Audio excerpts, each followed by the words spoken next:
Hi, இன்னைக்கு நாம duty Frooti cake எப்படி பண்றதுன்னு பார்க்க.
நான் ஒரு பாத்திரத்தில் சுற்றி நல்லா ஆயில் அப்ளை பண்ணியிருக்கேன். இப்போ இதில் வந்து நாம் ஒரு ஸ்பூன் மட்டும் மைதா மாவு சேர்த்துக்கலாம். மைதா மாவு சேர்த்து நல்லா எல்லா இடத்துலையும் படுற மாதிரி அதை நல்லா ஃபுல்லாக தட்டி விட்டுருங்க. இந்த மாதிரி நீங்கள் இதுக்கு பதில் தான் வந்து பட்டர் ஷீட் கூட போட்டுக்கலாம். மீதி மாவு ஏதாவது இருந்துச்சுன்னா அதை கீழே தட்டிடுங்க. இப்போ இதில் நாம் இதை ஊற்றிடலாம்.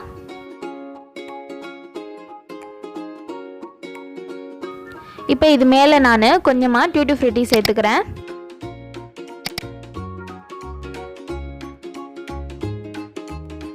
அவ்வளோதான், எல்லா இடத்துலையுமே சேர்த்தாச்சு. இப்போ இதை நம்ம பேக் பண்ணிடலாம். நம்ம குக்கரில் தான் பண்ண போகிறோம்.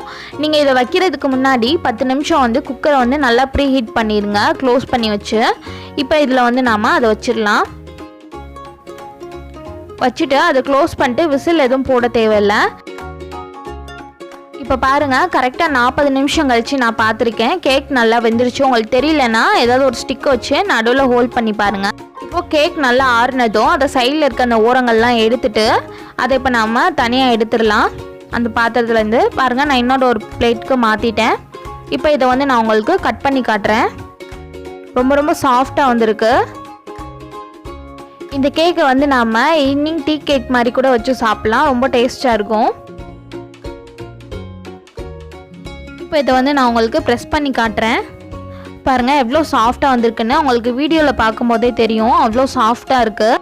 இந்த கேக்கை கண்டிப்பாக நீங்களும் செஞ்சு பாருங்கள். இந்த வீடியோ உங்களுக்கு பிடிச்சிருந்துச்சின்னா லைக் பண்ணுங்கள், ஷேர் பண்ணுங்கள், கமெண்ட் பண்ணுங்கள். அண்ட் என்னோட ரெசிபிஸ் எல்லாம் உங்களுக்கு பிடிச்சிருந்துச்சின்னா மதுரை பொண்ணு சேனலுக்கு சப்ஸ்கிரைப் பண்ணுங்கள். தேங்க்யூ.